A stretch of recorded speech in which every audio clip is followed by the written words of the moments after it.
Hey guys, welcome back to another video. Today we're going to be looking at Goukis, Gouki warriors, and pretty much the entire thing ends on a 3 to 4 negate Appaloosa.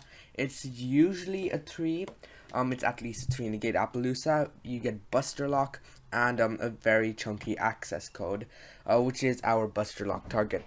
So pretty much we're up against Metaphys, and full combo is just any Gouki plus any warrior extender, which is brilliant. So we're just going to start off by normal summoning the marauding captain, and we'll be chaining the Blue Mountain Butter Spy, which will summon itself. We'll special summon the Gouki Super X, and then we'll chain block our Gouki Super X with the Isolde.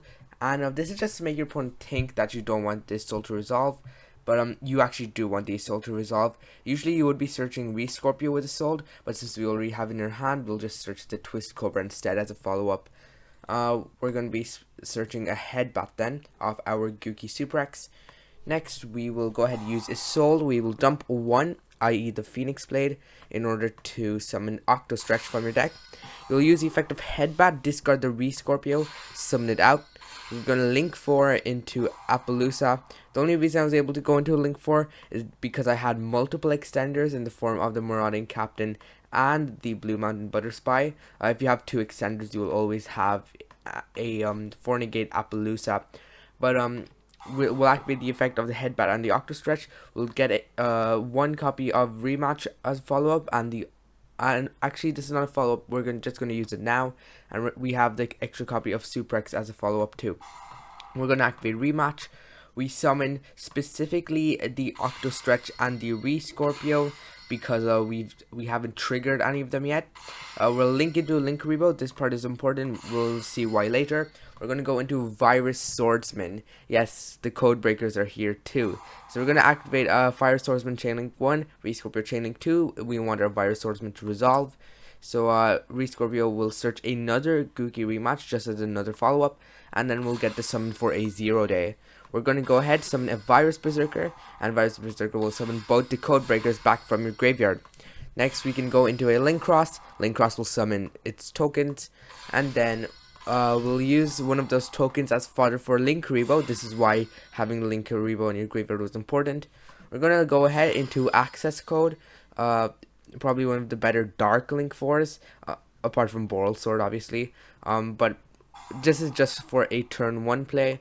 So we're going to go target the Codebreaker Virus Berserker, and it'll gain 3k. We're going to get our Hidden Carrier, equip it Dragon Buster from your deck, and then pretty much that is your entire board. I just get this extra Phoenix Blade in my hand because why not, and that's our board. If you want, you can just replace this access code for anything really, but it has to its materials does have to be 2+ effect monsters or anything on those lines. So we can't run Boral Sword because that requires 3 monsters. I believe Boral Load also requires 3 monsters, so I can't use that. Otherwise, the protection that Boral Load has is pretty decent. But yes, we are running access code for this. Yes, so we have Buster Lock and a 4 negate Appaloosa. On top of that, to protect our Appaloosa from battle, if they just decide to summon a Pankratops bait out of negate, we can go ahead summon Linkuriboh from our graveyard using this extra token, and that will protect ourselves from one battle. So we're up against Metaphys. Now he's gonna activate a Metaphys, which will banish Metaphys Ascension in order to search a Metaphys monster, I believe. It just draws a card. And Metaphys Ascension, when it's banished, you get the search. And Metaphys has the effect that if a Metaphys card is banished, you apply an effect depending on whose turn it is. And since it's his turn, all monsters on the field lose a 500 attack and defense, meaning our Appaloosa will lose 1 negate. And he's gonna activate another Metaphys. I believe he searched it off Ascension, I'm not sure. And he's gonna use it. He's gonna banish Deadliest, and he'll draw 1, and then he'll use effect to lower everything by another 500. So now our Appaloosa literally only has 2 negates. So he's gonna normal summon Ragnarok. I do not know what effect it has, but I'm not bothered to read it. All I know is that I'm gonna negate it. So At the start of the battle phase, I'm going to be activating Link Rebo Summoned, and as soon as he tries to attack, I just activate Link Rebo to protect itself. He's going to activate Metaphys Decoy Dragon, and he has sets a Metaphys Ascension, and kind of just passes. So during my standby phase, he activates Metaphys Deadliest. Once again, I don't know what that card does, so I'm just going to negate it with my Appaloosa. We're going to normal summon Suprex, use effect, summon Twist Cobra. And now I could go for some plays from here, maybe going into Link 2 like Cerberus, pop his thing, then go into an Avermax. But we already have an OTK, we're just going to pop some stuff with access code, pop his Decoy Dragon, because Decoy Dragon does kind of protect his things. I'm not sure how Decoy Dragon works, I don't read these cards. So we're going to attack with our Suprex, and then we'll use the effect of the Twist Cobra. As a quick effect, it tributes a Gouki to make it gain its attack. So it just gains Suprex's attack, making it go to 3400. And we're going to attack for 3400, attack for 600, and 5300, and that's a very clear OTK. So yes, that is the full combo, just off one Gouki and one extender. If you have two extenders, you'll get a 4 negate Appaloosa. With only one, you'll get a 3 negate Appaloosa.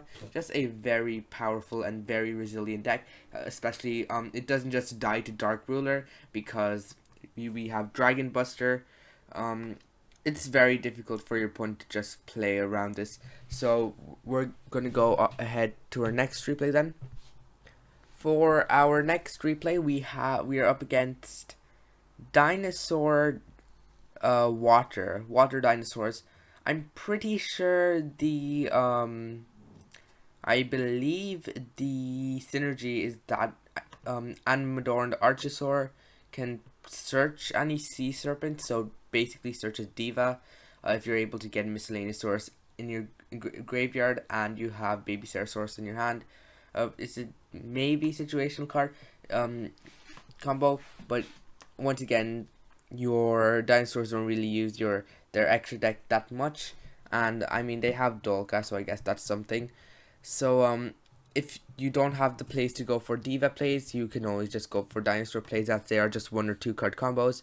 You're gonna normal summon this Oviraptor, and if I've learned something from playing dinosaur, just imperm the Oviraptor. It's a very risky play. If he had a Miscellaneous Source in his hand and a Baby Ceratosaurus, which he did right here, I would have been doomed, but thankfully he does not have either, and we can just go for a clean OTK from here. We're going to special summon stuff. I'm keeping the Suprex in hand just as an extra follow-up. We're going to go into an Assault, chain block the Suprex.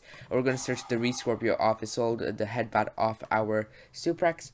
We're going to go ahead send the Living Fossil from our deck to the graveyard because we hard drew the Phoenix Blade. Summon Octostretch from our deck. We're going to use Headbat, discard the Rescorpio, summon it, go into a 3 negate Appaloosa, and we'll activate both the Goukis. We'll get a Twist Cobra as a follow-up and another Rematch as a follow-up. We're going to be summoning 2 Goukis. One of them has to be Octostretch, the other doesn't matter as much. Next we can go for a Link Revo, go into Virus Swordsman, and then we're going to be summoning a 0 Day from our deck. We summon our Virus Berserker. We're going to be summoning the 2 Codebreakers from a graveyard. We're going to go into Link Cross, summon 2 tokens, and then we'll tribute 1 for Link Revo, but I guess this is not just yet. Yeah, we do it now. And we just go into Union Carrier from here. We will equip it to our little access code here, and now he's locked out of his extra deck. And pretty much we're going to banish the Link Cross, pop his Oviraptor, and attack for game. So that was our next replay. Not only can this deck set up some very resilient first turn boards, it can OTK very easily going second, and it can fit only one hand trap. The hand trap I chose was Impermanence and not Ash Blossom, because Impermanence is just more powerful going into the Numeron format, because every deck's gonna have Numeron, and I think that hand trap is more useful against the deck. So that was our second duel. Let's go on to our last one. For our last duel, we're up against Chaos Dragon Link. Okay, he doesn't seem to be playing FTK. just seems to be playing Chaos Dragon Link. So he's gonna be starting off with a Dragon Ravine. He will discard one. He's going to discard his Light Pulsar Dragon in order to summon Dark Worm. He's going to summon the Dark Worm. He's already drawn the Gate 0, so there's no need for it. He's going to be special summoning Collapse Serpent from his hand, and then he's going to chain block his Romulus. And I thought he was playing FDK, so I wanted to wait for his Halky Fibrax, but it doesn't seem like he's playing FDK, so that doesn't seem to be a concern. Dragon Ravine is just a soft once per turn, so you can just use it as many times as you want, as long as you have the copies to facilitate for it. He's going to be banishing the Gate 0 for his White Dragon, and then he'll go into an LP. He's going to banish 2 more for his all 3 of his remaining cards for a Levineer, and unfortunately they have to be a mix of a white and dark, so he can't use any going first effects. The only effect he's applicable for is the destroy 2 cards, which isn't very useful going first. You're going to go into triple burst, and I'm just going to use impermanence on that LP. So he's going to go into an Appaloosa for 2 and pass. Okay, so we're going to start out by special summoning Junk Forward. Normal summon Octostretch will activate Blue Mountain. Don't know what our Appaloosa friend is doing, just negating Blue Mountain. So we're going to go for an Isolde. We're going to activate Octostretch Chainlink 1, Isolde Chainlink 2. And this person is negating Isolde's first effect. And actually they do it correctly, because I don't really have much of a follow-up from there. We're going to use Isolde's second effect just to dump one and special summon Octostretch from our deck. Next we can go into Unicorn. Discard the Phoenix Blade to shuffle the Dragon Ravine, because we can just attack over the Appaloosa anyways, and we're gonna attack for a decent chunk and pass. So now he top decks World Legacy Guard Dragon. You're like, oh, that's a magnificent top deck, until you realize he literally has 0 level 4 lower dragons in his graveyard, so he kind of just activates it and just surrenders. During our next turn, we could have easily ODK'd him by normal summoning Headbat, chain Butterspy, linking off the Headbat and the Unicorn for an access code. Then we could use Headbat to search a rematch. So activate rematch, go into any link 2 of choice, preferably Virus Swordsman, because that's the highest attack link 2. And we would have easily ODK'd from there, seeing how little life points he had left.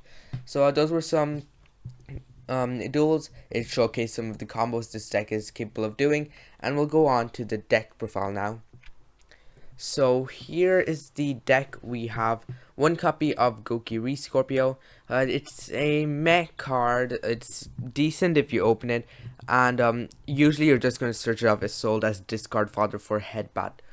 2 copies of Red Layer and 2 copies of Thrasher. They kind of serve the exact same purpose, just to summon it if you control no cards for free, so that's one extendive property. 1 copy of Zero Day, just to summon off your Codebreaker engine. 3 copies of Gouki Suprex. The reason why we run 3 is because it's an incredible extender. 3 copies of Goblinberg. Once again, it's just another warrior extender. 3 copies of Butterspy, warrior extender. 3 copies of Twist Cobra, magnificently enough. It does help with ODKs a lot, so I guess that's an excuse to run 3. Also, we're running 3 of it over the more important Goukis, such as Headbat and Octostretch, because it's okay if we see it in our hand with Suprex, just because it's a free summon, and we don't really want to see Headbat and Octostretch that much, because we're going to use it anyways later in the combo, so it does limit the amount of searches we have if we summon it off Suprex. So Twist Cobra and Suprex are probably your Goukis of choice that you want with your extenders. 3 copies of Marauding Captain. Marauding Captain is Marauding Captain, you can't go wrong with that. Once again, just another extender. 3 copies of Junk Forward. The reason why I'm running 3 copies of this over the other monsters that summon themselves while you control no monsters, like Red Layer and Thrasher, is because you can normal summon Junk Forward, which is something these 2 lack. 2 copies of Headbat. Headbat is, once again, you're just going to be searching it off a Gouki, and you're going to be using its effect on an Octostretch that you'll summon off Isolde. 1 copy of Dragon Buster for the Buster lock. 2 copies of Octostretch. Octostretch is what you're going to be summoning off Isolde. 3 copies of rematch. The only reason why we run 3 is because some of them are really good as follow-ups, and if we hard rod, we can search other things as follow-ups too. 3 copies of Called by the Grave for hand traps, 1 copy of Phoenix Blade, and 1 copy of Living Fossil. Just if we draw the other one, it's good, and it's also useful for the second Isolde. 3 copies of Imperm. That's the only hand trap we're using, mainly just because Utopic Zexal will be in the format. For extra deck, we run 1 copy of Avermax. Avermax is nice. 2 copies of Powerload Ogre, because if you want, you can deviate onto this path. If you know for a fact that your opponent can't fight a Gouki Powerload Ogre, then this is your card with you. Top that, it has pretty generic summoning conditions, just requiring 2+ warriors. 1 copy of Access Code Talker.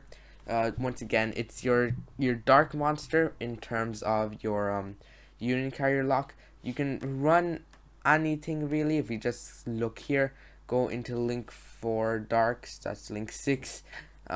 If we go into link for dark monsters, we don't really have not too many generic ones. Topologic Bomber Dragon isn't very useful as it can just blow up our own monsters too, and it also restricts us from attacking and doesn't have any inherent great uses, unlike Access Code. Unchained Abomination, you can use this if you want, but once again, it's not that great. It's kind of worse than Access Code, as it does get you even less pops. Even though Unchained Abomination is literally an archetype that's all about popping cards, but Access Code is just better than Unchained Abomination. 1 copy, the Borreload requires 3. The Zeroboros can just destroy itself, meaning pretty much the Zeroboros can just destroy itself, meaning the Buster Lock will be gone. Also, another reason why we can't run Bomber Dragon is because it will be in the main monster zone, so if it destroys itself, Buster Lock is gone. As you see, I have worked carefully in deducing which link 4 I want to use. Dark link 4 for the Dragon Buster Lock, and I feel Access Code is the best one. This requires 3, not generic. This is, we can't really make that one in our situation, and we can make Dual Link Dragon, so Access Code is definitely the best one we have here. 1 copy of Appaloosa, we can easily make a 3 to 4 negate Appaloosa if we like. 1 copy of the Codebreaker Virus Berserker and Virus Swordsman. You should know how the Codebreaker package works by now. As long as you have any monster, as long as you have 2 monsters and any other monster with a down arrow and a bottom left arrow, you pretty much can pop off from there. 1 copy of Unicorn for spot removal. 2 copies of Isolde. The second one is just really for follow-up. 1 copy of Cerberus.